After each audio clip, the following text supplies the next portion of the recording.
Oi, meu nome é Lucas, aluno de doutorado em odontologia da UFP. Oi, meu nome é Flávia, aluna de mestrado em odontologia da UFP. E hoje estamos aqui gravando mais um episódio do nosso podcast do PPGO UFP.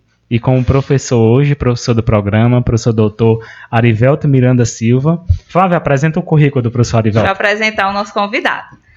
O professor Arivelto é graduado em odontologia aqui pela UFP, mestre em odontologia também pela Universidade Federal do Piauí, é também doutor em ciências odontológicas pela Faculdade de Odontologia de Araraquara, Unesp, pós-doutor com ênfase em dentística pela Universidade Federal de Mato Grosso do Sul, especialista em educação em saúde e também atualmente é professor da graduação e da pós-graduação aqui da Universidade Federal do Piauí. Seja bem-vindo, professor. É um prazer recebê-lo aqui no nosso podcast. Seja bem-vindo, professor. Seja bem-vindo. Pessoal, boa tarde. Eu que agradeço pelo convite. É uma honra estar aqui participando, né? Dar um alô aí para todos os PPGO Casts, né? Eu acompanho muitos podcasts. Todo podcast que tem um nome tem uma denominação para os seguidores do podcast, né? Então eu acho que aqui seja um PPGO Cast. Verdade. E aí, professor? Tá animado para a entrevista? Com certeza, muito animado. Ansioso? Um pouquinho também. O objetivo da gente é fazer uma conversa aqui descontraída, para o professor se apresentar aqui pro programa, tá certo? E assim, vamos começar, né, Flávia? Vamos começar. Bora lá. A gente quer, de início, antes de a gente se adentrar na parte da linha de pesquisa, a gente quer que o senhor fale pra gente como foi sua trajetória, até você chegar hoje aqui como professor, tanto da graduação como da pós-graduação. Bom, eu venho de uma família de professores, né? Minha mãe é professora, então eu acho que essa parte da vida já estava marcada na minha vida. Desde sempre, eu sabia que eu queria ser professor. E os três filhos realmente seguiram profissões distintas, mas acabam sendo professores os três. E quando eu estava no ensino médio, minha disciplina preferida era matemática, e uma coisa que me marcou muito foi que quando eu ganhei medalha de bronze numa Olimpíada de Matemática, eu tive contatos com professores da universidade, né? No caso lá da Universidade Federal do Maranhão. E eles, né, contando a trajetória deles, que eram mestres, doutores, aquilo ali já brilhou meus olhos, né? Eu não sei o que é que eu vou fazer ainda de graduação, mas eu quero fazer mestrado, doutorado, quero ser professor de universidade. E eu ingressei aqui na UFP, na Odonto, em 2011. Então, era o ano que o mestrado tinha acabado de ser aprovado. Então, todos os professores só falavam disso o tempo todo, né? Então, eu comecei minha graduação com isso, né? Fiz 2011, 2013. E eu lembro que bem no início da graduação, a gente teve umas palestras com uma professora de microbiologia, a professora Conceição Moura Nunes, e que ela estimulava muito isso, as várias vertentes da profissão que a gente poderia seguir. E de início eu já pensei ali, não, eu quero fazer iniciação científica, eu quero fazer alguma coisa, aquilo ali com a professora Conceição. Na sequência eu já peguei monitoria com ela, tive a oportunidade de fazer iniciação científica voluntária com a professora Simone na época, era até com a colega da tua turma, Lucas, com a Marina. Com a Marina. A gente acompanhou ela, né, durante a pesquisa de mestrado dela. E logo no finalzinho a gente já conseguiu a publicação do trabalho dela de mestrado. E aquilo ali foi um impulso, né? Pensa, um aluno que está na graduação, no 5º período, acho, na época, tem um artigo publicado numa revista 2, aquilo ali já... Com certeza despertou muito, né? Despertar. Aí na sequência eu fiz novas iniciações científicas com a professora Regina, acabou sendo minha orientadora de TCC também.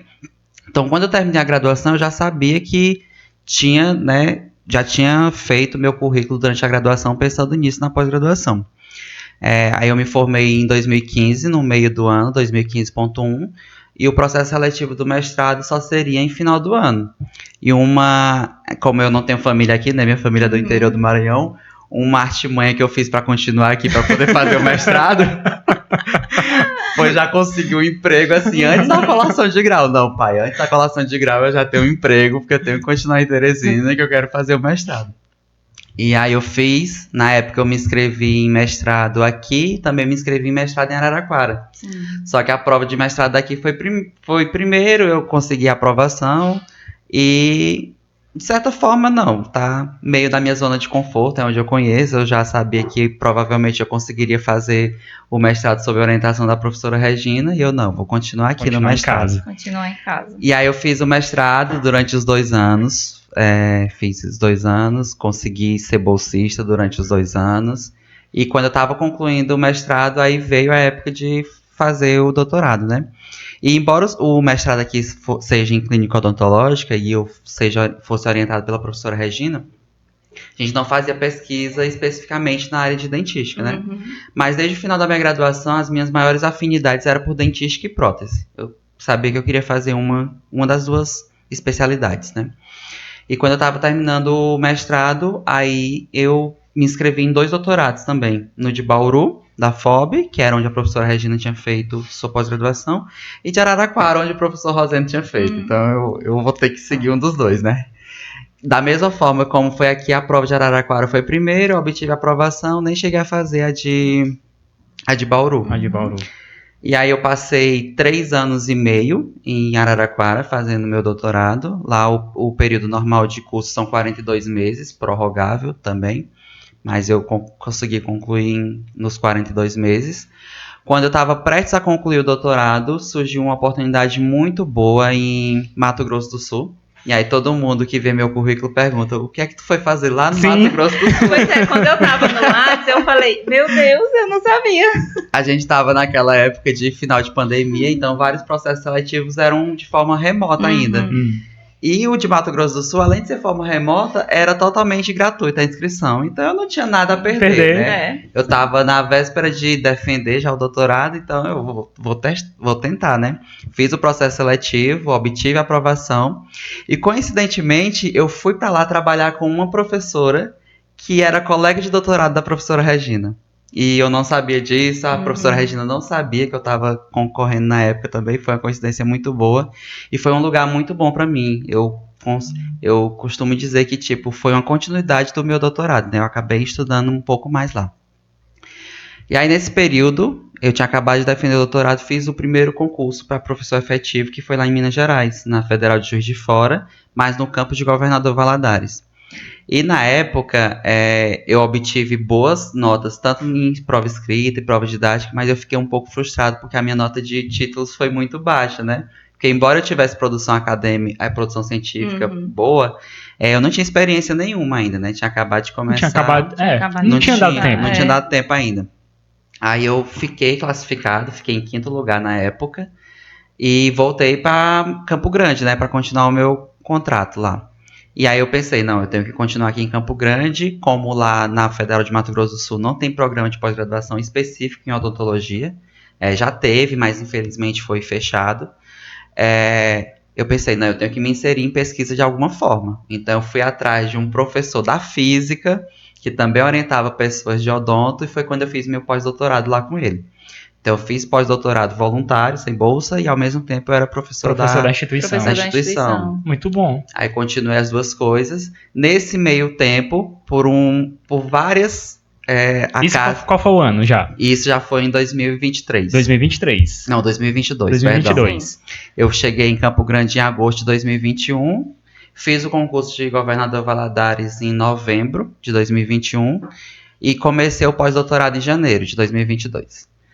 E não perdeu tempo, não né? Perdeu. Foi instalado. O currículo do professor Arivelto, a gente observa isso. Ele não perdeu tempo de jeito nenhum. A gente fala, meu Deus, o professor foi emendando um no outro, porque você vê o tempo, o ano, né?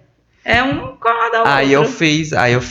Aí como eu tinha ficado em 5º lugar nesse concurso, eu pensei, não, eu vou passar um ano sem fazer concurso nenhum, vou melhorar meu currículo, é o tempo que eu ganho mais experiência e volto a fazer outros concursos, né, de efetivo. Por uma série de coincidências do destino, eu, 5º lugar, classificado em 5º lugar, vim a ser nomeado em agosto. Menos de um ano depois do concurso. Então, agosto de 2022, quando eu estava fazendo realmente um ano de substituto em Campo Grande, eu fui nomeado em Governador Valadares. Aí eu fui para Governador Valadares e pensei, não, agora eu sou mineiro, vou fazer minha vida aqui. E lá foi uma experiência muito boa também. Lá eu fiquei em disciplina de dentística, o concurso era mesmo dentística e materiais, só que eu acabei ficando mais em dentística, fiquei em clínica, tive a oportunidade também de participar de bancas de professor substituto, foi uma época de muito aprendizado para mim. E aí, enquanto eu tava lá, super tranquilo na vida... Agora sou mineiro. Já tava viciado no pão de queijo. Aí veio a aposentadoria da professora Tereza. E quando... Professora Tereza aqui da UFP. Professora Tereza aqui da UFP, da disciplina de dentística, que foi minha professora na Dentística 2. E quando surgiu a aposentadoria dela, todo mundo disse, vai abrir concurso, então é o caminho natural que tu vai fazer. E como minha família mora bem mais perto daqui, né? Minha família tá no Maranhão, quando abriu o concurso, eu me inscrevi, vim fazer e graças a Deus obtive a aprovação, deu certo. E aí eu fiz o concurso em agosto, a nomeação já foi em outubro, eu tomei posse em novembro, foi bem rápido, né? E quando foi em dezembro, teve um edital de credenciamento do PPGO, então, assim, como tudo na minha vida acontece na sequência... Muito rápido. Deu justamente certo esse credenciamento. E aqui eu tô aqui, nessa responsabilidade também é uma grande honra, né? De ser egresso do programa e estar aqui do programa e da instituição. E estar aqui no programa e na instituição. Não, e é motivo de orgulho. Assim, é demais, porque eu lembro que quando eu soube que o professor tinha passado, eu fiquei muito feliz, porque eu vi o professor, eu me formei em 2011, ele entrou em 2011 e hoje ele tá aqui como meu professor. Então, assim, é uma felicidade, realmente, assim, você vê a trajetória de alguém que realmente se dedicou à odontologia, que se empenhou, se estudou desde a graduação e não perdeu tempo, foi só galgando e só crescendo, e hoje está aqui, professor da gente no curso. Interessante que ele deu o retorno, né? Porque ele foi aluno da instituição, passou por todas as etapas necessárias de pós-graduação e hoje ele está aqui ensinando nós que estamos na pós-graduação, dando esse retorno, né? Então, acho acaba se tornando bem mais interessante isso, porque ele dá esse retorno pra gente, já que ele recebeu todo o ensino daqui, então ele está nos ensinando agora na pós e aos alunos da graduação. Sim. Pois é, professor. Agora vamos lá. Era aluno e agora é professor. Tem uma diferença gritante aí, né? Tem uma diferença gritante. Mas eu fui muito bem recebido pelos meus ex-professores aqui. Eu costumo dizer que não existe ex-professor, né? Uma vez que você é professor de alguém, você vai ser professor o resto da vida. Com certeza. Sim. E eu tenho muito respeito e consideração pelos meus professores, né? Eu aprendi muito, aqui na UFP eu aprendi muito o que eu sei. Com alguns, infelizmente, eu também aprendi o que não sei. Mas com a maioria eu aprendi o que sei. Então, eu continuo respeitando eles como meus professores. Eu sei que hoje eu estou numa posição de colega de trabalho, mas eu devo muito a estar aqui a eles. Então, tem essa questão. Mas eu fui muito bem recebido por todos, graças a Deus. E tem sido boa a convivência, tem sido boa a receptividade, o ambiente de trabalho está tranquilo, tem sido muito bom de forma geral. Pois agora vamos entrar na linha de pesquisa do professor, né? Vamos saber o que o professor está produzindo, o que é que ele tem ideia, é um professor novo na casa, então entrou recente, então ele deve estar... Ele está começando a construir o caminho dele aqui dentro do programa e deve ter alguma coisa aí de interessante para mostrar para a gente o que é que ele quer fazer, e acho que é interessante até... para divulgar um pouco, para mostrar para potenciais alunos, né? Que é a intenção do nosso podcast, né? A gente conhecer um pouco da sua trajetória, que é importante, mas também saber da linha de pesquisa, a gente sempre bate nessa tecla, né, Lucas? Em todo podcast, para dar o retorno para a sociedade de tudo que é pesquisado aqui dentro dos muros da universidade. E aí, professor, o que é que você gosta de pesquisar? O que é que você pretende, o que é que você almeja, assim, nos próximos anos? Então, durante o meu doutorado eu trabalhei muito com materiais dentários, né? Embora seja dentística, a gente trabalhava muito com materiais dentários. O meu orientador, durante muitos anos, ele trabalhou com adesão. Seguiu a linha de pesquisa de adesão. Quem era o professor? Era o... Edson Campos. Edson Campos. Ele foi colega de doutorado do professor Rosendo.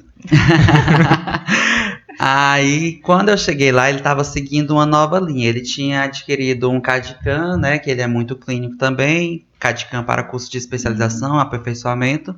E ele queria casar as atividades dele clínicas com a de pesquisa. Então, ele começou a trabalhar muito nessa parte de tratamento de superfície das cerâmicas CAD/CAM.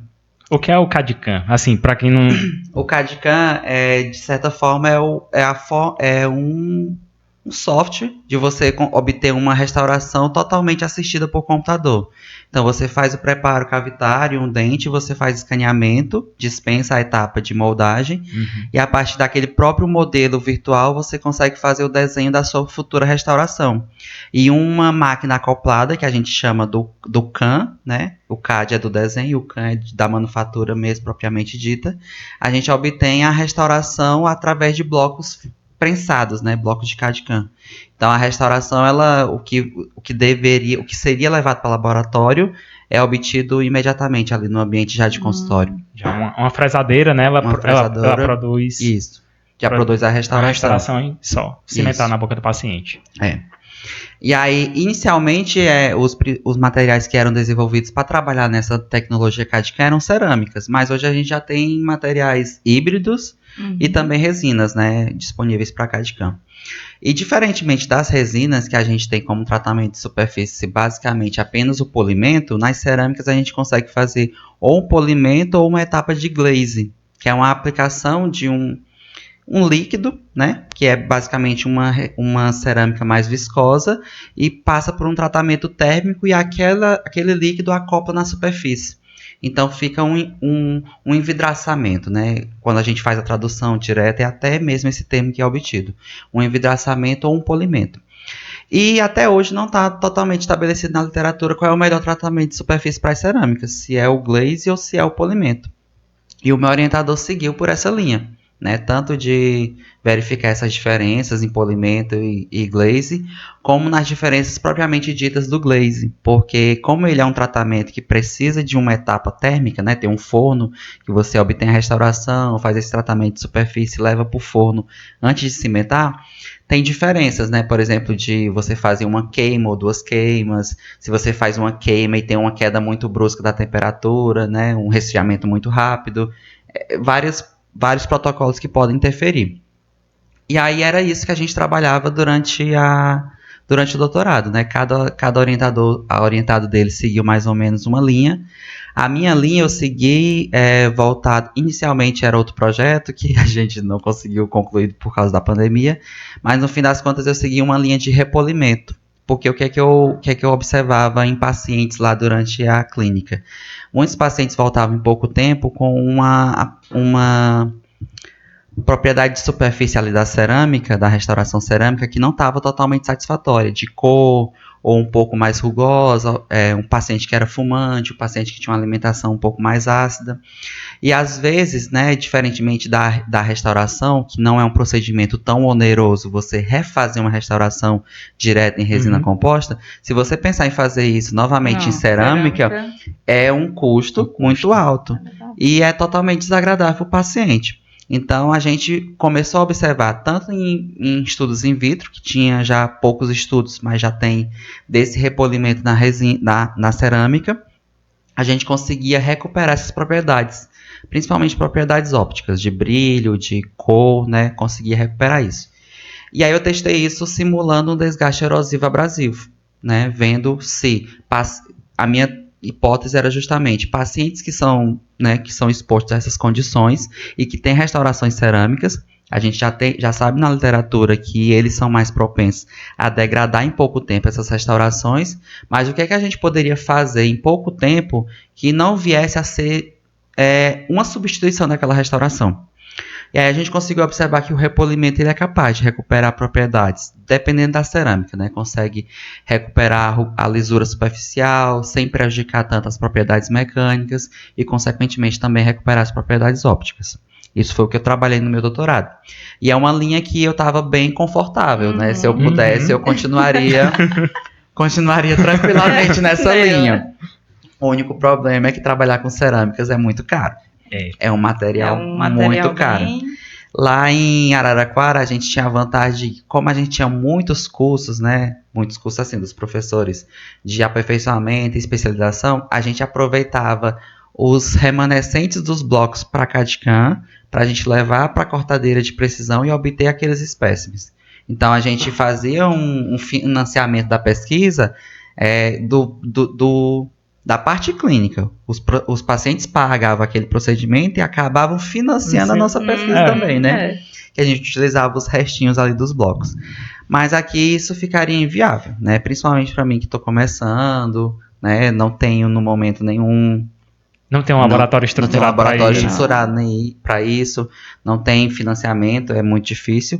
Então, eu tentei aproximar isso, sem fugir totalmente do que eu já estava trabalhando, trazer isso para resinas compostas. Então, da mesma forma como a gente tem pacientes que são reabilitados com cerâmicas e que eles são expostos a condições que vão degradar em pouco tempo essas restaurações, eles também podem ser restaurados, né, esses dentes com resina, e da mesma forma, se degrada a cerâmica, a resina também vai degradar. Vai degradar. E eu quero justamente investigar alguma forma de manter essas restaurações por muito tempo, porque embora a restauração de resina não tenha o inconveniente de ser tão oneroso, essa substituição das restaurações também tem um custo e principalmente tem um comprometimento biológico do dente, né? Que a cada restauração vai perdendo um pouquinho mais. Então, o paciente já está em uma condição que é desfavorável, né, para perder remanescente, eu quero ao longo do tempo desenvolver alguma estratégia de manter aquelas restaurações e restaurações de forma satisfatória, né? Mantendo lisura superficial, mantendo propriedades ópticas, é isso que eu quero investigar ao longo do tempo. Show de bola. Gostei demais. Gostei, viu? Não, a linha é muito interessante. E ainda mais pra gente, porque aqui na UF, infelizmente, a gente não tem essa parte, essa possibilidade, quanto aluno de graduação, de ver, por exemplo, esses trabalhos em cerâmicas aqui, porque tudo que a gente faz aqui, com essa parte mais elaborada, a gente tem que contratar um laboratório, é mais oneroso, como o professor falou. E muitos pacientes nossos não têm condição de arcar com esses custos. Isso, infelizmente. Né? Infelizmente. E aí eu já vou pegar o gancho disso aí que o professor falou para fazer uma pergunta. Porque o professor visitou vários... foi professor de Campo Grande, professor... de quem mais? Governador Valadares, aluno e professor da UFP. Nesse contexto aí, professor, como é que a gente está no panorama frente às outras universidades? Como é que está o ensino da odontologia aqui? Você acha que, assim, tenho certeza que tem pontos fortes, mas também temos pontos a melhorar. Nossa, que pergunta difícil. Olha, dentro das três instituições, eu vou puxar um pouquinho a sardinha para nós, a brasa para nossa sardinha aqui. Nós não estamos mal, assim, em termos de ensino. Eu vejo um corpo docente que está comprometido. Eu vejo que, apesar das deficiências estruturais que nós não temos nada que inviabilize a continuidade das atividades. Porque a exemplo, por exemplo, de Governador Valadares. Governador Valadares tem um corpo docente muito comprometido, muito dedicado, muito esforçado. Eu lembro que quando eu tomei posse lá, o diretor do campo disse: olha, a melhor coisa que a gente tem aqui em Governador Valadares são os recursos humanos. Porque, infelizmente, lá eles não têm ainda estrutura física, né? Não tem prédio próprio. A gente funcionava clínicas em prédio alugados, da ABO, de outra instituição de pós-graduação. Não tinha uma estrutura só para... Não, para vocês terem noção, a gente tinha que concentrar as atividades clínicas do curso de segunda a quarta. Porque era o único período que a gente conseguia utilizar a ABO de lá, né? Porque nos outros dias... São os cursos da instituição. Então, com isso, a gente acabava tendo aula manhã, tarde, noite. Então, isso penaliza muito os alunos, né? Essa sobrecarga. Mas, em contrapartida, tem um corpo docente muito comprometido mesmo com o curso. E... a despeito de mim, que de certa forma abandonei o barco, eu tiro meu chapéu para muitos que estão lá e que teriam essa oportunidade de ir para outras instituições e permanecem lá, né? Vestindo a camisa, defendendo a instituição. Em Campo Grande, está passando por uma renovação de corpo docente. Então, eu acredito que lá a infraestrutura é boa da instituição e acredito que lá, com uma renovação um pouco do corpo docente, acabe melhorando a instituição. Mas nada que também seja, nossa, que instituição ruim, não. Como eu disse, foi aprendizado para mim muito lá. Eu fui muito feliz em todos os locais que eu passei antes de vir para a UFP.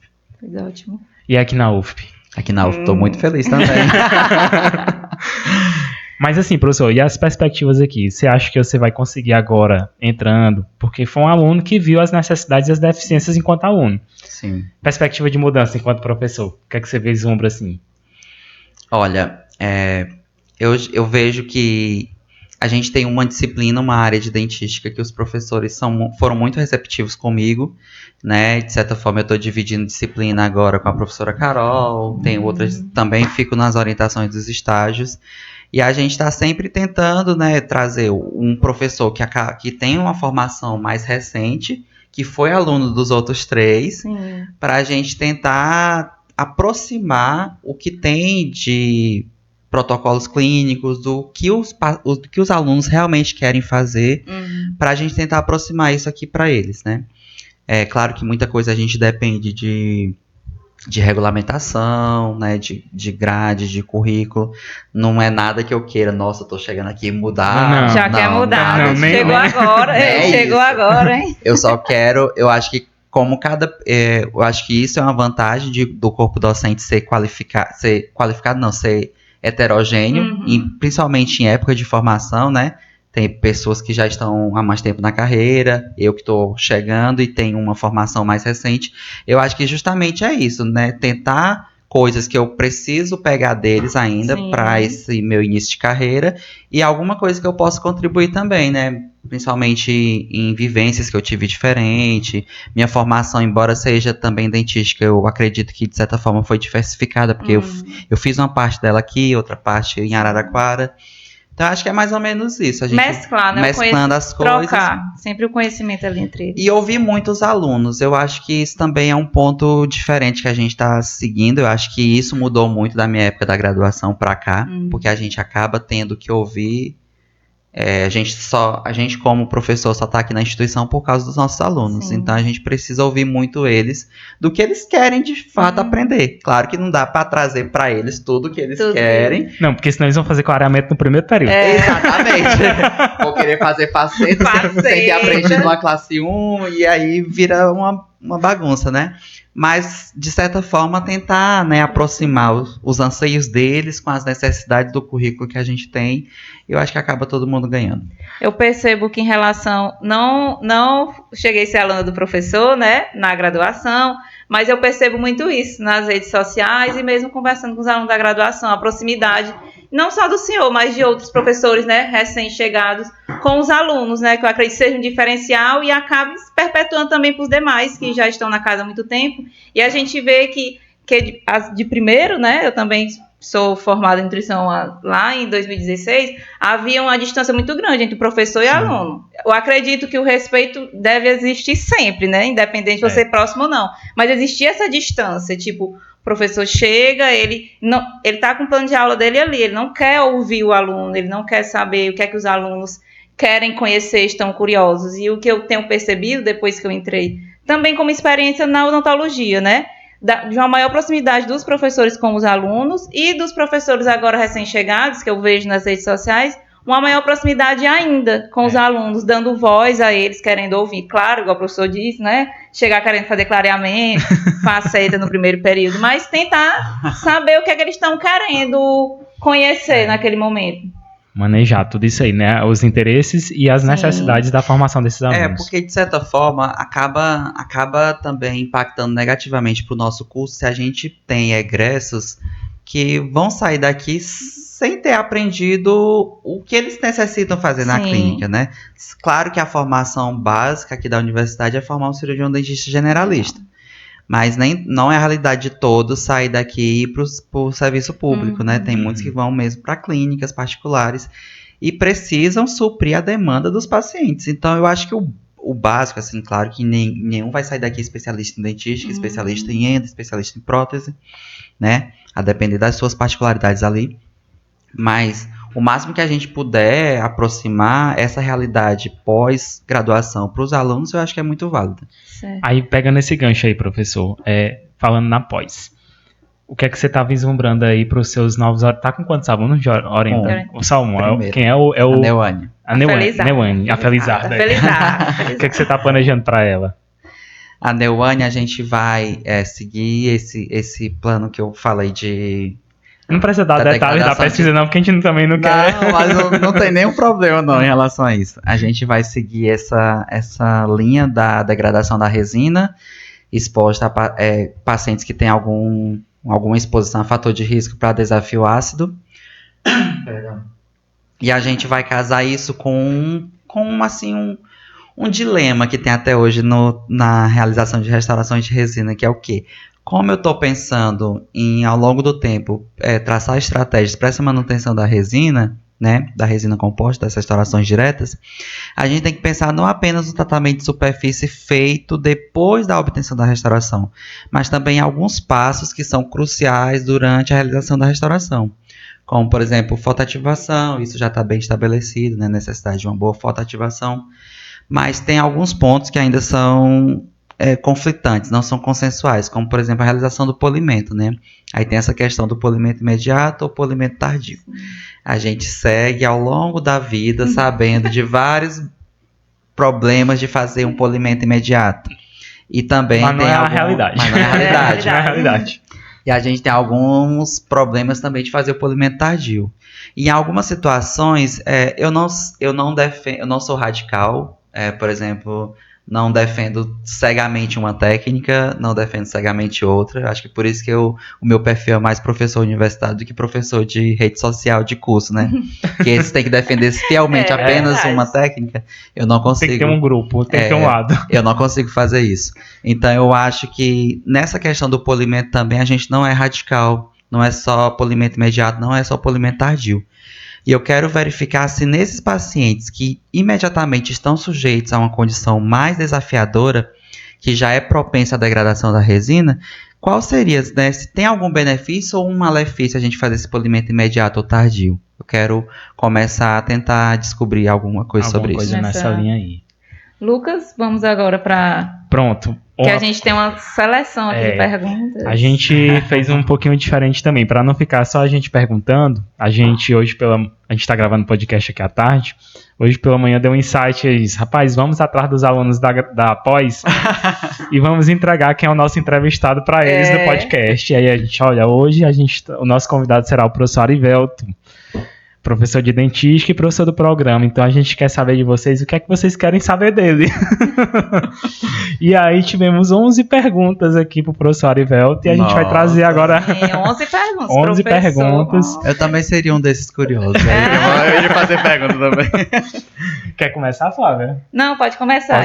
Pode começar. Então a Letícia Caminho, a aluna do mestrado, perguntou: como é que você se sentiu voltando para a UFP? Olha, eu confesso que eu nunca imaginei ser professor da UFP. Nunca imaginei, nunca. Mesmo fazendo mestrado aqui, mesmo seguindo na pós-graduação, não era algo que eu visualizava para minha vida, né? Tanto que eu fiz concurso em Minas Gerais. Sim. E quando eu já estava efetivo lá, eu sabia que a minha família não estava totalmente feliz por causa da distância. Mas eu estava satisfeito profissionalmente. Eu já tinha me realizado profissionalmente ali, né? Então, eu não visualizava esse caminho de voltar para cá, para a UFP, como professor.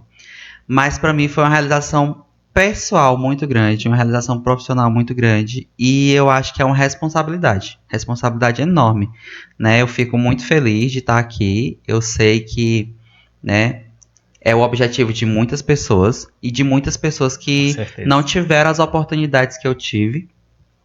Então, eu acho que é basicamente isso. É uma realização pessoal, profissional muito grande e muita responsabilidade também. Então, eu tenho que dar o meu melhor, porque, assim, deram o melhor para mim. Sim. E eu falo isso quando eu falo de dar o melhor desde a minha educação básica. Eu sempre recebi o melhor dos meus pais, dos meus professores. Aqui na UFP não foi diferente. Então, eu tenho que me esforçar ao máximo para continuar dando o meu melhor aqui também. Pronto. Muito bem. Agora vamos para a próxima. Foi a Najara que mandou. Existem muitos desafios por ser um professor mais jovem? Existem. Mas eu acho, eu tenho uma prima minha que ela gosta muito de uma frase, que ela diz assim, que em cada dificuldade reside inúmeras possibilidades. Então eu acredito muito nisso. Eu acho que, embora tenha a dificuldade de ser um professor mais jovem, tem a questão de impor um pouco mais de respeito, tem a questão da credibilidade, de estar iniciando a carreira, né? Isso pode ser visto como um ponto, não diria negativo, mas um ponto frágil para algumas pessoas. Eu acho que isso exige uma possibilidade muito grande, que é eu me aproximar dos alunos, né? Eu vejo muitos alunos que chegam para mim e falam: professor, você retornou para cá em tão pouco tempo, né? 8 anos de formado, eu já retornei como professor. Sim, verdade. Isso é raro de se ver, não é? Então, não eu é acho, comum. então eu acho que isso é um ponto positivo que aproxima, né? Aproxima os alunos de mim, aproxima os alunos dessa vontade de se empenhar, sabe que, né, cada pessoa tem sua trajetória, mas que é possível. E na pós-graduação eu acho que também é aquilo que eu falei antes, né? Eu fui aluno dos professores que estão aqui no programa, minha orientadora continua no programa, né? Todos os professores que estão hoje no programa, exceto a Thaís, acho que a Thaís e o Marcos, que foram credenciados depois. E a Carla? E a Carla. Eu não fui aluno deles 3. Mas do Glauber foi. Do Glauber foi. E o Glauber é um professor jovem também. O Glauber era meu coordenador do programa quando eu estava no mestrado. Então, assim, eu acho que justamente pensando nisso, né, nessa heterogeneidade que precisa no programa, eu acho que é um ponto positivo também. Uma pessoa mais jovem, uma pessoa com formação mais recente, que é egresso do programa, que... embora tenha 2 professores também da área no programa, né, a professora Regina e o professor Rosendo, eu acabo trazendo uma linha de pesquisa diferente para ser desenvolvido também. Então, eu acho que isso tudo é ponto positivo, né? Ponto Com certeza. Supera o fato de... E a troca de experiência entre gerações também, porque o professor, como é mais jovem, tem uma cabeça diferente, pensa de uma maneira diferente, está muito mais próximo dos alunos. Isso. Então, pode trazer esse feedback para os professores que já têm uma experiência, uma carreira mais longa aqui dentro da UF. Exatamente. E eu acho que... na pós-graduação, a vivência, a relação ali do professor com os alunos é diferente da vivência na graduação, porque na graduação a gente tem mais um norte ali para direcionar mesmo, para formar ele como profissional. Aqui no mestrado, eu acredito que é mais uma orientação, é mais uma ajuda que a gente vai dar, né? Cada um com suas experiências, cada um com suas vivências, vai tentando dar suporte a cada um seguir o seu caminho, né? Vamos para a próxima? Monique Cardoso, do mestrado, perguntou: qual o maior desafio dentro da docência até o momento? Nossa, o maior desafio dentro da docência, eu acho que é se manter atualizado constantemente, né? Com certeza. Eu brinco muito com os meus colegas do doutorado, que também são professores. A gente brinca assim, às vezes nós estamos no domingo e um deles manda mensagem no grupo: ei, vocês têm alguma coisa recente de tal ponto que eu vou dar aula amanhã, tô no domingo ajustando a aula. A gente fica: meu Deus, eu pensava que quando terminasse o doutorado nunca mais eu ia estar fazendo isso no domingo, né? Então, eu acho que esse é o desafio. E é o desafio principalmente por quê? Porque o conhecimento está muito mais fácil de ser obtido no momento. Sim. Então, da mesma forma que a gente tem o desafio de trazer o conhecimento, não diria verdadeiro, mas o conhecimento mais adequado, o conhecimento embasado para os alunos, a gente também tem o desafio do aluno você não ficar defasado no conhecimento, porque se você parar, da mesma forma como tem alunos que não vão saber o caminho correto para buscar o conhecimento embasado, tem aqueles que também vão buscar. E chega um momento que ou você se atualiza ou você fica para trás, né? Ou você vai ser questionado. Então, eu acho que isso é um desafio, mas da mesma forma como eu falei antes, é um desafio, mas também é uma oportunidade, porque isso estimula você a continuar estudando todo dia. Sim. E eu acho que a gente precisa disso. E eu acho que eu vou fazer um adendo aí, professor. Eu acho que especialmente hoje a docência é muito complicado com a realidade de redes sociais, porque qualquer um hoje se torna professor e tá dando curso e ministrando. Então, no momento em que alguém que vem com 10, 20, 30 mil seguidores e diz para uma pessoa ali na rede social que aquele protocolo é daquela forma, e você olha aquilo, você se sente pressionado. E às vezes, como professor, você olha para as evidências e aquilo não está lá. E aí, como é que você vai chegar para o seu aluno, você, um professor, às vezes, de uma universidade que tem 1.000 e poucos seguidores, vai confrontar alguém que tem na rede social 30, 40, 50 mil seguidores? Exatamente. E isso, eu acho, hoje tá muito complexo isso. E isso acontece direto. Eu tenho alunos na clínica que eu dou alguma aula, falo de algum procedimento e eles falam, professor, eu vi no TikTok, mas fulano de tal falou isso. Todo dia eu recebo direct no Instagram de aluno mandando, professor, olha isso aqui, um absurdo, a pessoa falando de clareamento disso e disso, falando de restauração feita desse jeito.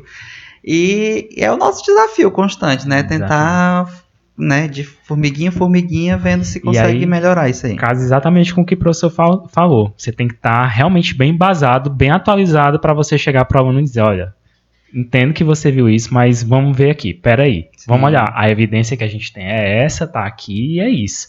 De onde foi que a pessoa que falou isso tirou isso pra você? Exatamente. Então, porque senão, daqui uns dias a gente vai virar profissionais de rede social. Cada um vai ter seu protocolo e achando que... Esse é um desafio muito grande mesmo. Certo, a próxima pergunta é da Lara. E ela perguntou, como tem sido trabalhar ao lado dos seus antigos professores?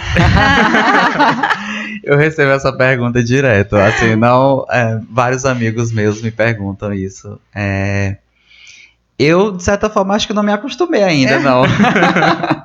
Chego assim, em vários momentos eu penso, meu Deus, são meus professores ainda, né? Chego numa reunião de departamento, tá todos os meus ex-professores lá.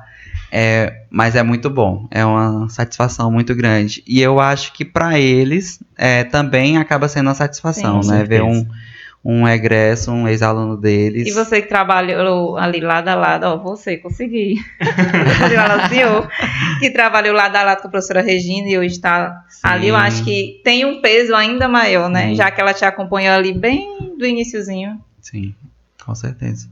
Vai lá. Vamos lá para a próxima. A Amanda, do mestrado. O que o professor percebeu de principal mudança de quando era graduando e agora, então, quanto professor?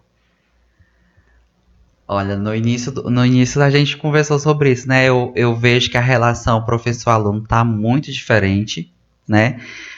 Quando eu comecei lá em Campo Grande, que eu vi essa diferença na relação professor-aluno, eu pensava, não é porque eu sou muito jovem, né? Eu entrei lá com 28, os professores lá... Aqui a gente ainda tem alguns professores mais jovens, lá o corpo docente era bem mais, né, mais velho. E eu pensava que era por causa disso, pela diferença de idade e pela proximidade da minha idade com os alunos, né? Mas eu vejo que não é por isso. É mesmo uma mudança na geração, uma mudança na forma de lidar com os alunos e que acho que alguns professores encaram isso como um desrespeito, mas eu não encaro dessa forma. Eu vejo que muitos alunos, embora não tenham aquele tratamento mais formal que a gente mantinha com os professores antigamente, exatamente, ainda lhe respeitam. E lhe respeitam muito. Só que a forma de respeito agora é de outra forma. Você não consegue mais chegar numa sala de aula e impor. Você, por exemplo... Sei lá, não trago nenhum exemplo aqui bizarro porque eu não quero citar nomes. Mas você não consegue se fazer respeitar apenas pela autoridade. Eu acho que a autoridade hoje ela está sendo conquistada mais pela, admiração, pela proximidade. Eu vejo aqui nos docentes, entre os alunos da UFP, eu vejo que eles têm mais respeito e mais admiração por aqueles professores que eles têm. Justamente isso, admiração pela trajetória, admiração pela forma como dá aula, pela forma como lida com as coisas. Aqueles professores que são mais distantes, eles acabam... tem uma falsa impressão de respeito, mas não é respeito. É um afastamento, você está ignorando aquela pessoa. Então, eu acho que isso foi a principal diferença. Eu acho que hoje em dia é o combo completo, né? Claro, o professor está ali, dando a aula, a gente tem que respeitar, mas aquela proximidade dele com o aluno acaba... aumentando o respeito daqueles alunos por ele, porque tem alguns professores, por exemplo, eu digo de uma forma geral, que chegam ali, impõem, dá aula, isso, aquilo, pronto, acabou, morreu, é só aquilo ali, não dá nenhuma abertura para nenhum...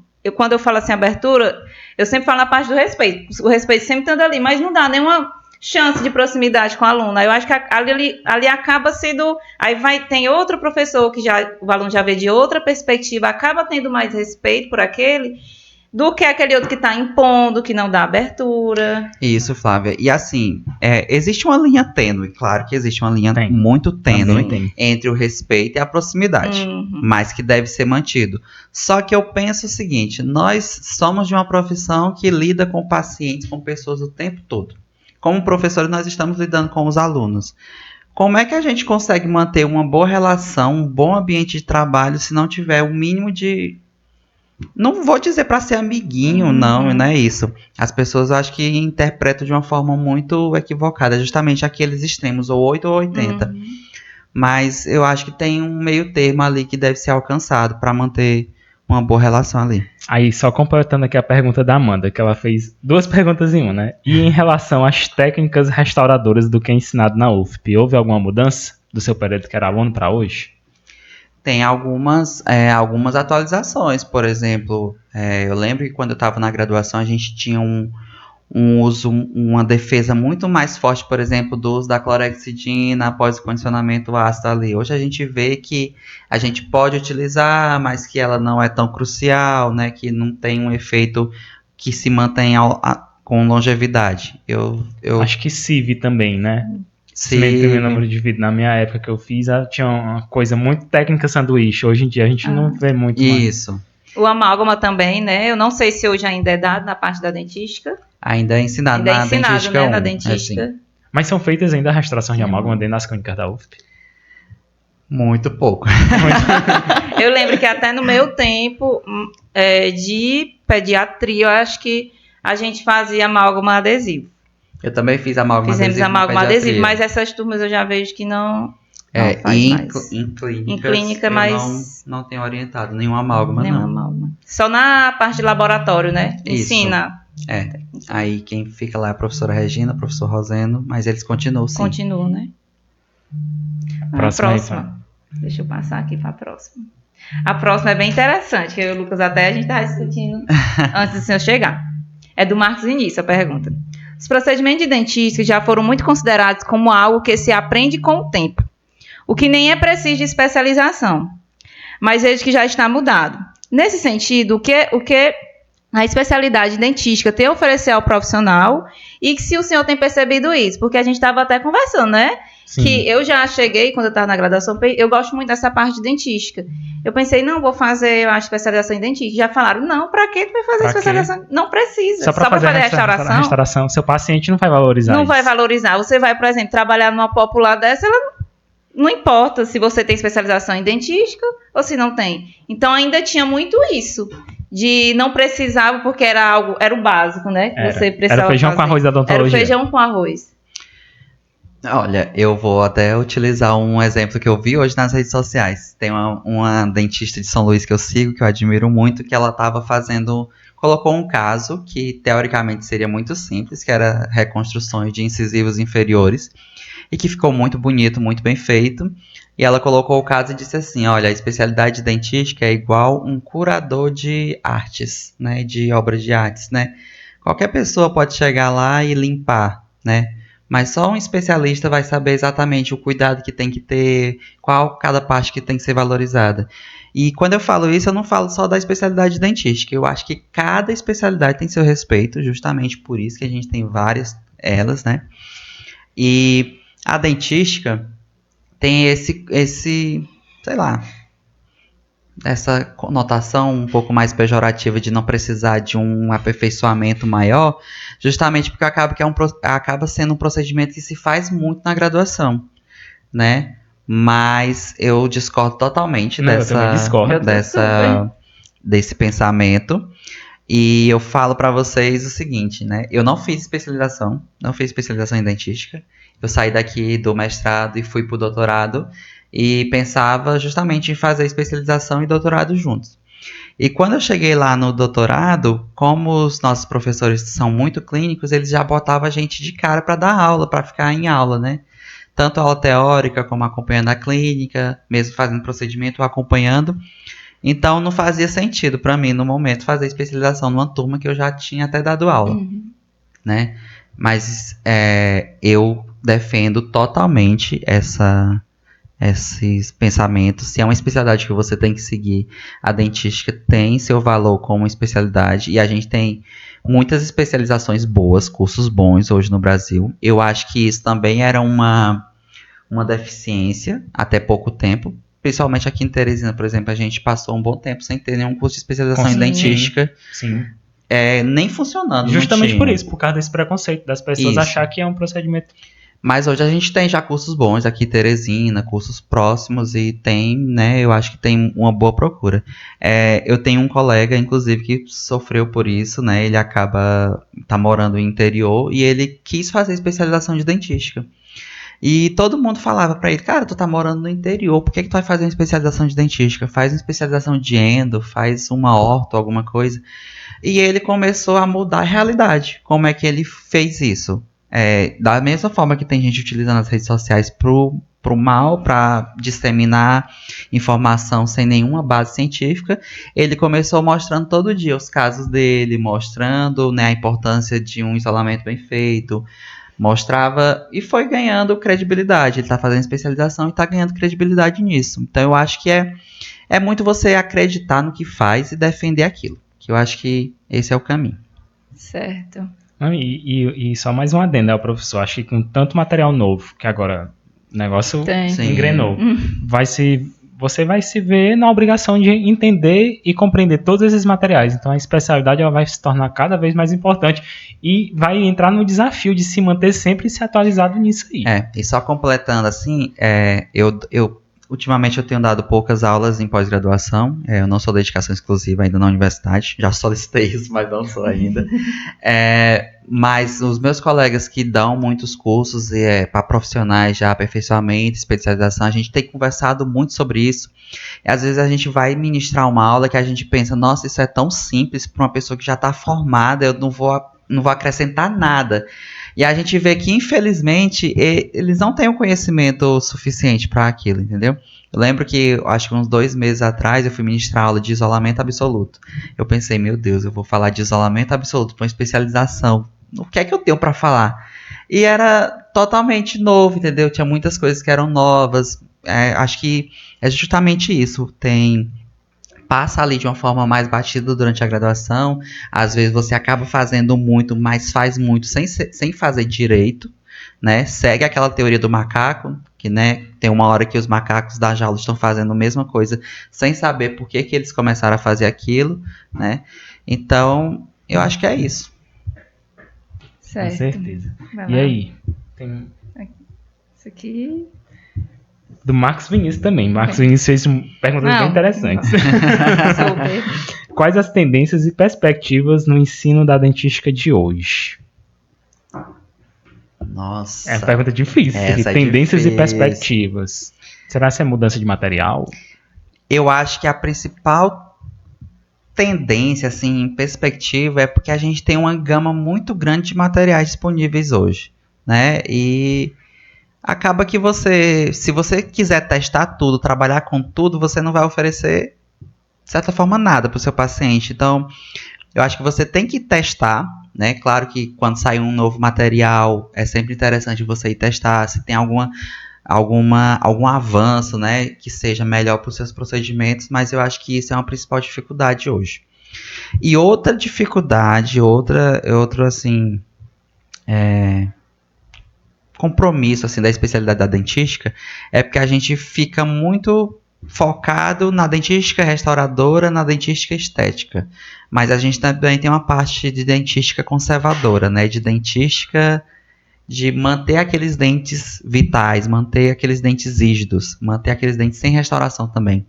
Isso eu acho que é um compromisso não apenas da dentística, né, da profissão como um todo, mas a dentística também deve se empenhar sobre isso. E isso é um desafio nos dias atuais, porque muitos pacientes têm os dentes rígidos, os dentes perfeitos, os dentes muito bonitos, mas querem fazer procedimentos por aquela ilusão que se prega aí. Então, eu acho que é um caminho difícil você tentar, né, você negar um procedimento que o paciente já chega no teu consultório querendo fazer aquele procedimento, é muito difícil. Mas é nosso papel tentar conscientizar eles também. Então, eu acho que isso é uma dificuldade. É complicado isso aí. Vamos lá, próxima.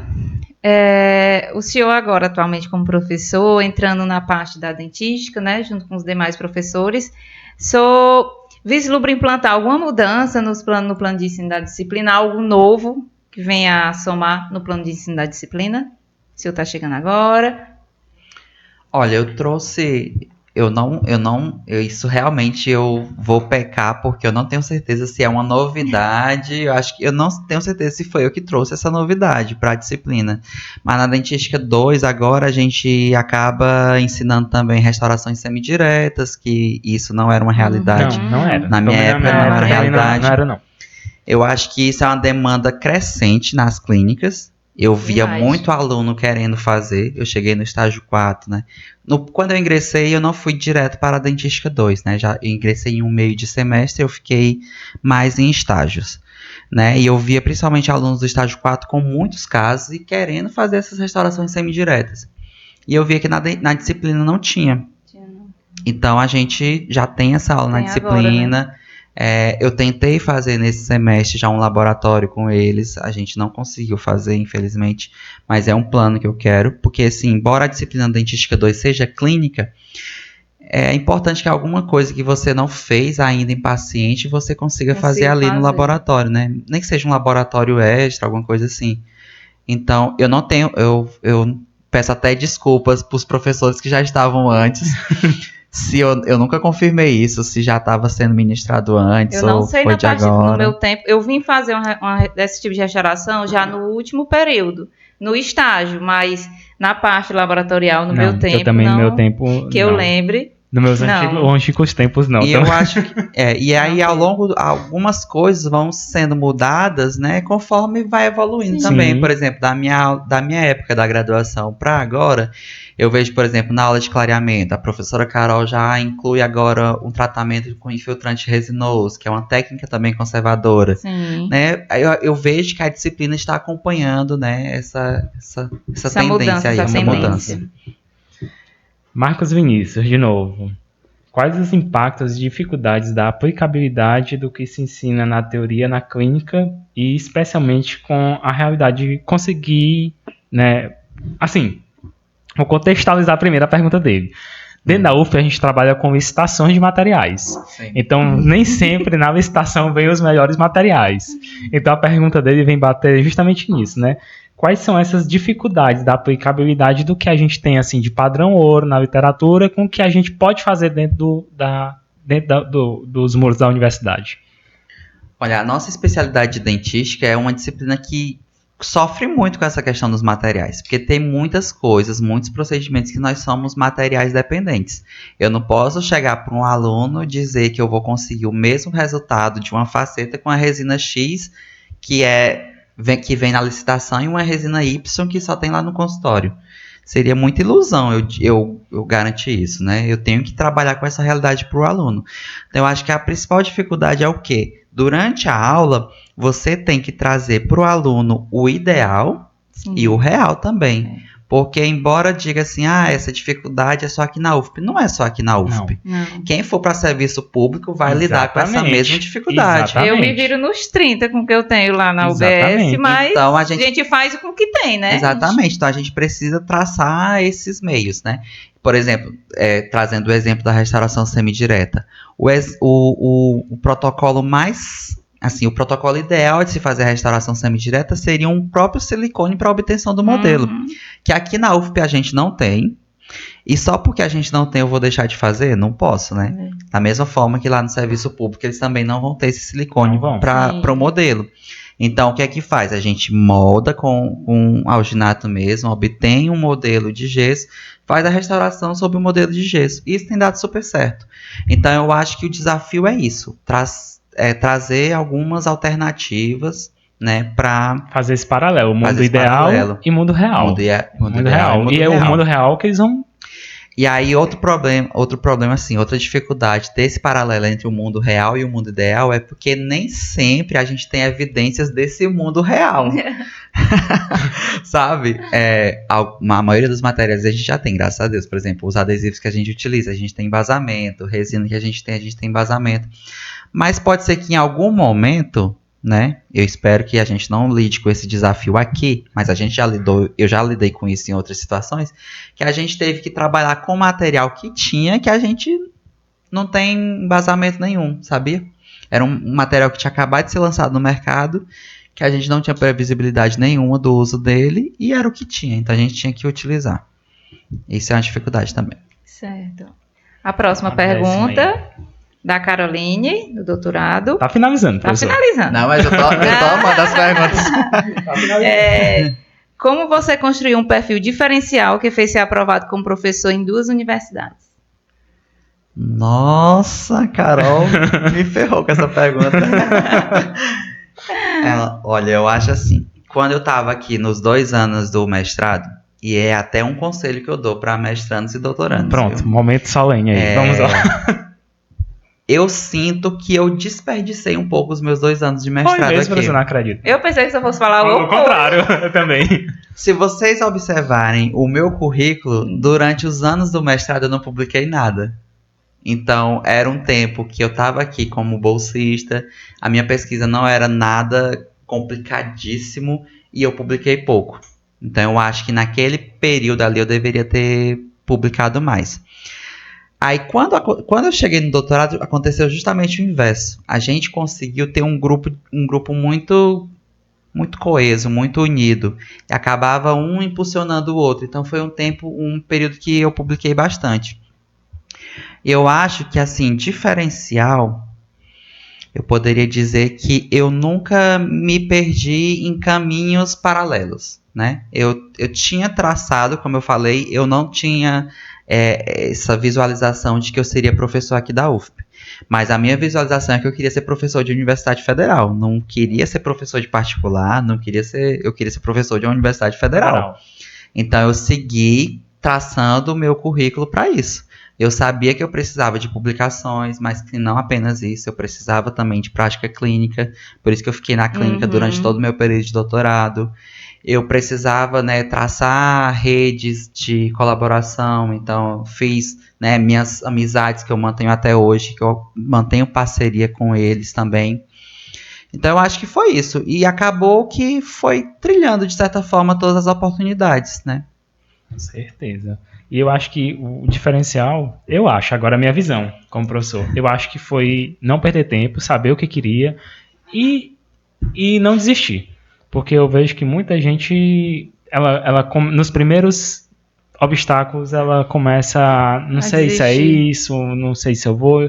E o que a gente percebe olhando para o professor Arivelto é o contrário. Né, que ele foi em linha reta, ele foi, independente de onde fosse, qual estado fosse, ele estava sempre lá, e isso permitiu que ele construísse o currículo dele. Sim.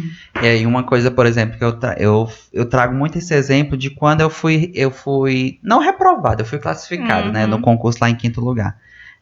Eu lembro que quando acabou o concurso, foi uma semana inteira, e quando acabou o concurso, todo mundo ficava me consolando, né? Assim, não sei o que, é isso mesmo, é o primeiro concurso. Gente, eu tava mega feliz, eu tava assim, saltitante, porque eu sabia que a parte que era mais difícil, que era teórica e didática, eu tinha ido bem. Que o currículo, que era uma coisa que eu tava construindo, era o que tinha me deixado em 5º lugar. Então eu fiquei feliz. E o que acontece? Naquele momento ali eu poderia ter ficado totalmente, né, não vou largar, não vou fazer mais concurso, ou só, não, vou continuar aqui no meu contrato de professor substituto e vai ser isso. Não, eu quis justamente o quê? Eu sabia que com 1 ano eu já ia ter experiência de professor e com o pós-doutorado eu ia ter uma coisa a mais na minha, com certeza, na minha pontuação, entendeu? Então é justamente isso. Eu acho que traçar, pensar muito no que você pode fazer ali para melhorar. E em pesquisa, e eu acho que na vida como um todo, mas principalmente em pesquisa, nessa parte de publicações, você precisa ter muitas boas amizades, né? Boas amizades que eu digo assim, de gente que te impulsiona, que te leva para projetos bons. Eu tive muitos bons amigos no doutorado que fizeram isso comigo. Eu lembro que no início da pandemia, todo mundo isolado, e uma grande amiga minha, que é a Cris, que fazia doutorado comigo, hoje está em Belém, ela desenvolvendo pesquisa para ver o impacto da pandemia no estresse dos dentistas que estavam em casa, e a gente fazendo pesquisa com a professora Luciane do Rio de Janeiro. Então, assim, foi um momento que eu fiz parceria com outra pessoa que eu não conhecia, e a gente continuou trabalhando. Então, eu acho que é muito isso, né? Seguir um grupo, seguir amigos que estão com os objetivos comuns e que você acaba caminhando junto com essas pessoas. Excelente, professor. Certo. Agora vamos para a pergunta final. E a pergunta é da professora Marcele. Eita! Para finalizar, para fechar aqui. O professor passou por 3 faculdades depois que saiu do mestrado. Você poderia fazer um paralelo da UFP com relação a essas outras instituições de ensino? No que somos melhores, no que poderemos melhorar? Tá. Em relação a... Eu vou fazer o primeiro paralelo da UFP com a UFMS, lá Campo Grande. A UFMS, institucionalmente, eu acho que ela está mais organizada, mais resolutiva do que a UFP, né? E isso não é um problema que está aqui nas nossas mãos, né? De forma indireta sim, mas de forma direta não. Mas eu acredito, por exemplo, em termos de obtenção de materiais, a gente lá tinha muitos materiais melhores do que aqui, facilidade de compras. Isso advém primeiro que lá já é uma unidade separada, né? A odontologia é uma faculdade, então é uma unidade de ensino, diferentemente de nós aqui que somos curso, departamento dentro da unidade que é o CCS. Então eu acho que esse é o primeiro diferencial de estrutura.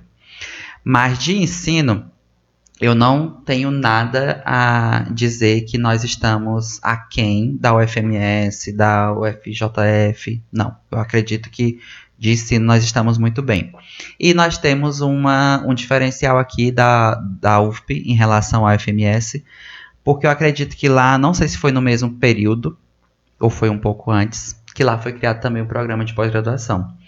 E infelizmente, mesmo com estrutura mais avançada do que a nossa, porque para vocês terem noção, a UFMS, né, e se os meus colegas lá da UFMS estiverem me escutando, eu não estou falando isso como uma crítica, mas sim como um ponto positivo, que infelizmente não repercutiu positivamente, mas eles têm uma infraestrutura de pesquisa bem melhor do que a nossa aqui, na própria unidade, né? O laboratório de pesquisa da própria FAODO tem muitos instrumentos que eu cheguei lá e olhava, meu Deus, que é um sonho, né? Máquina de escovação, rugosímetro, essas coisas que tinha na própria FAODO e que aqui no PPGO a gente não tem, por exemplo. E infelizmente, e eu acho que isso foi mais por uma falta de engajamento de alguns docentes, eles acabaram tendo o programa descredenciado, né? E é muito mais difícil recredenciar um programa, né, do que um programa que foi criado e manter ele em funcionamento.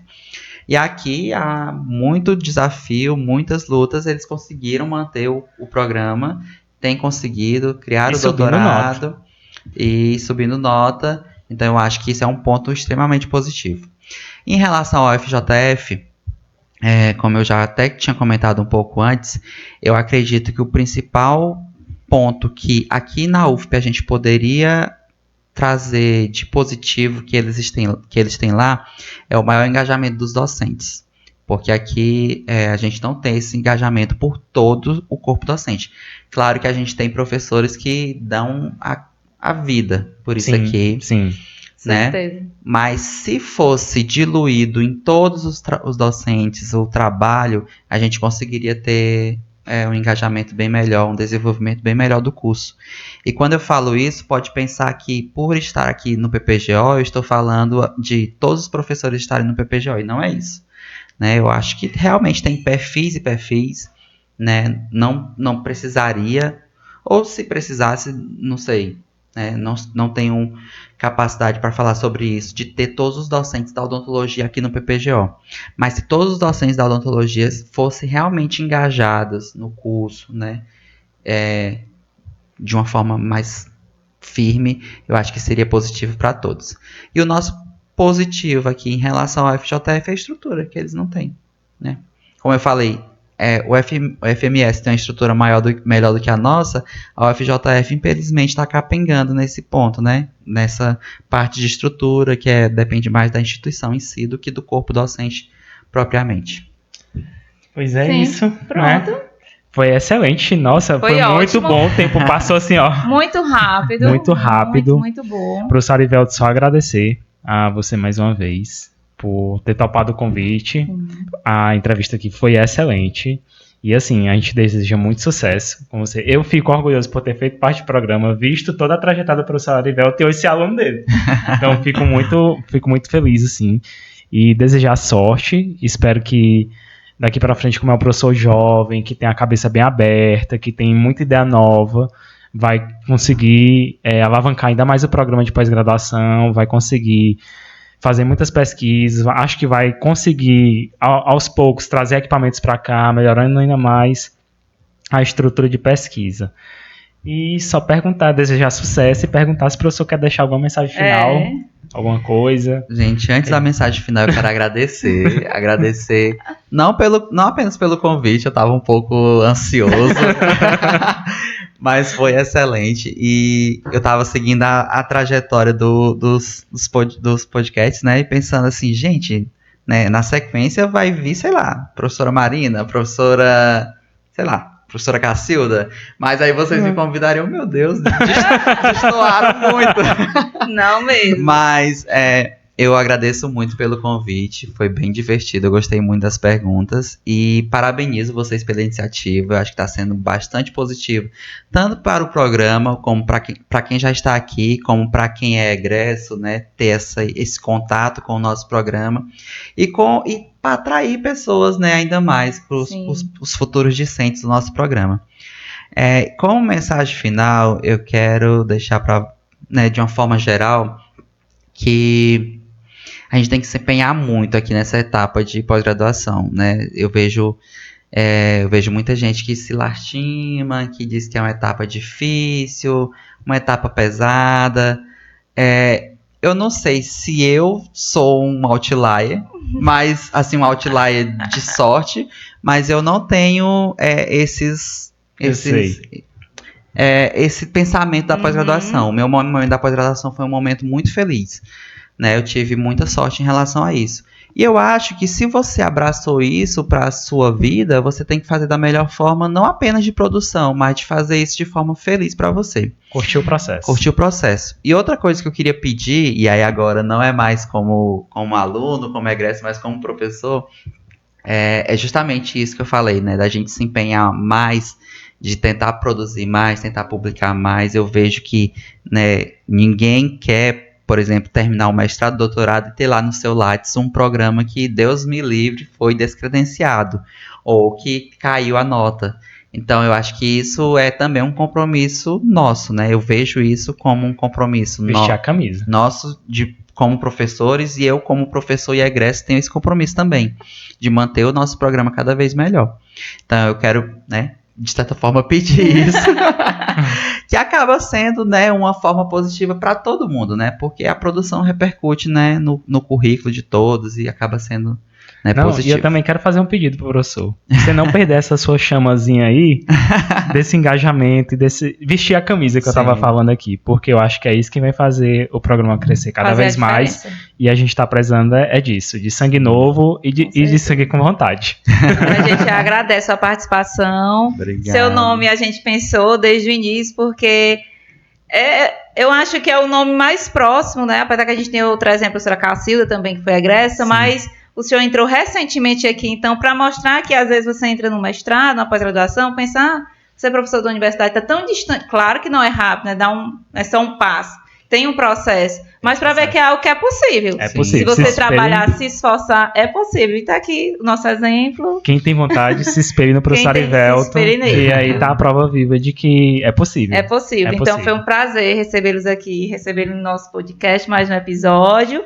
Então é isso. Obrigada por participar. Se vocês gostaram, deixe, compartilhe. O professor quer deixar as redes sociais para os alunos seguirem? O meu nome é bem difícil, então é fácil de encontrar nas redes sociais. Arivelto com Y. Pode procurar lá, Arivelto, Que tá lá que tá minhas lá. redes sociais, A gente vai Instagram. deixar o link do currículo do professor e das redes sociais dele para se alguém quiser procurá-lo, tá certo? Pois pronto, estamos encerrando aqui mais um episódio do nosso podcast. Aguardem o nosso próximo convidado, né? Será quem vai ser, Lucas? Será? Não sei. Quem Vamos será? ver. Quem será? Deixem sugestões aí.